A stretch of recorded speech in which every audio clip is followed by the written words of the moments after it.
katulong. So, nandito na tayo sa may overbridge. Matagay ko tayo pupunta ng MRT station. Kasi diba, Sunday naman ngayon. Alam niya naman kapag Sunday kung saan yung unang yung unang bagsak ng katulong. Hanggang maghapon na. Nangado na rin doon siya. Diba? So, today is 61st birthday ng Sunday.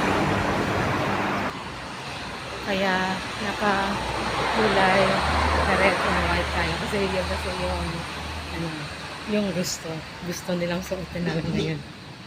Yung mag-red and white para makapag-celebrate. Kahit na sa suot naman ba, makapag-celebrate kami na birthday ng Singapore.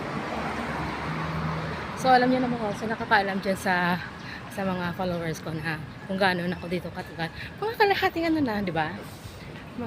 Yung kalahati ng buhay ko is dito na ako naka-stay sa Singapore.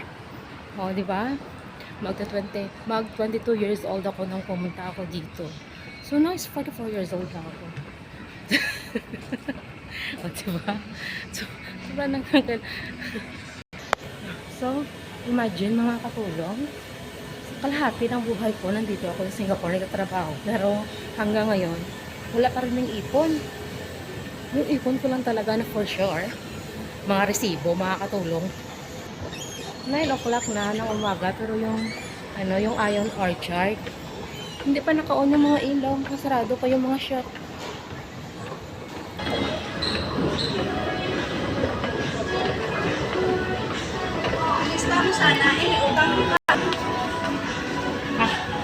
Lang train pala ng train, hindi yung bus. Lang train, dito na tayo sa loob.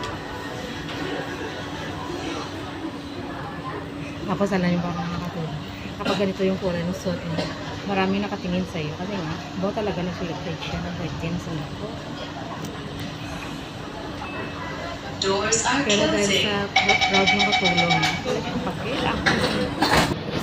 So, pare na kasama ito payo. Bago lang tayo nakalabas ng train. Pero of course, lalabas pa tayo ng stasyon. Tapos, si Girl Lulay is on the way papunta dito. Sabi niya, hintayin ka na daw siya. Kasi nga, sa train na rin din siya. Mabilis na naman kapag train kasi yung sinakyan, maantay ka pa bus. Kasi diba, kapag sa daan ka, pag sa, talaga, sa daanan ng mga, ng bus ka, tumadang maraming traffic. Pero pag sa train kasi walang traffic, kaya mabilis lang. So, yung bang hindi ka nakasuot na kay klase mo, kung yung mata mo yan, blurred na talaga as in. Maliwanag pa nga sa ilaw yung ilaw ng phone, ng light ng phone ko. Pero pa blurred talaga yung paningin ko. So, nakalabas na tayo. Ayan. Now, tatayo tayo dun sa may giliran. Hintayin natin si Girl Lalay.